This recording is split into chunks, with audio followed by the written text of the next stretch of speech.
Utah is a wasteland. Utah got smoked by fervent heat. Look at these towers. This used to be a city. And when the day of the Lord hit in the first century, all this whole city got melted down. All these dwellings and towers and buildings, these look like buildings. Now, if you've seen the city of Petra in Jordan, go watch my Petra video on my backup page. It's in my bio. Look, this used to be structures, buildings, walls. Petra was the same way. Petra was a Roman city that got taken out by fervent heat, melted down. And I mean, look how smooth that is. When ice cream melts, it's smoothed down. And look at this arch. Is that natural? Come on, man. Natural formation? How'd that form naturally?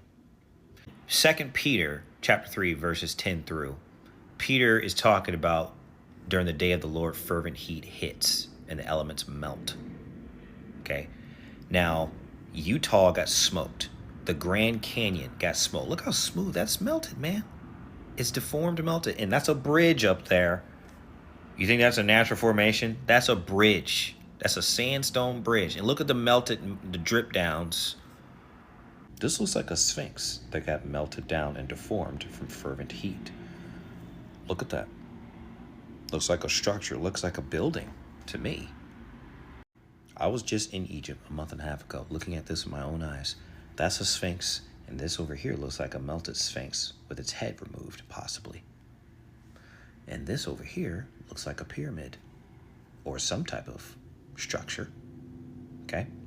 The Grand Canyon is suspicious.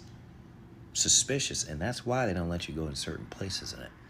This whole place was a pagan area. This could have been the original Egypt. Who knows? Because they lie about all the locations, all the continent sizes.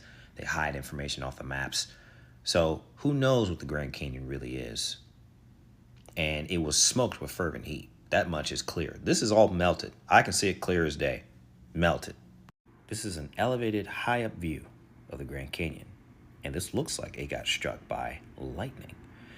Jesus said when he returns, he will return like lightning. It'll be so fast, unexpected, you won't be able to prepare for it.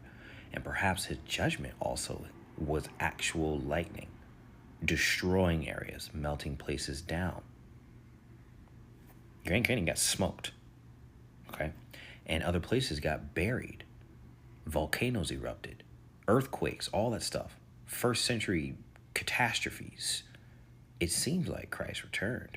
It seems like he brought judgment to not just Jerusalem, not just Judea, but various parts of the world. They don't want you to know that Christ kept his word and returned in the first century. They want you to put your faith, hope, and trust in a rapture when the rapture already happened in the past. Paul was preparing for the rapture. Peter was preparing for the day of the Lord. It already happened, okay? Because when the rapture doesn't happen, guess what? Christians are going to fall away. They're going to be looking for hope. They're going to be so distraught and in despair that the rapture didn't happen because the third temple got built and the new fake Antichrist appears, and all the Christians are going to lose their minds. They're going to start selling all their stuff, and we don't want that to happen. That's why we're making videos about this. We don't want Christians to fall away and be deceived. And people create straw man arguments saying you're trying to earn your salvation through endurance to the end with Christ. We're all enduring to the end. All of us. Whether you die of old age, whether you get raptured, which is always going to happen, or whether we see Christ return, or we get martyred, whatever. We're all enduring. We're all running the race for Christ.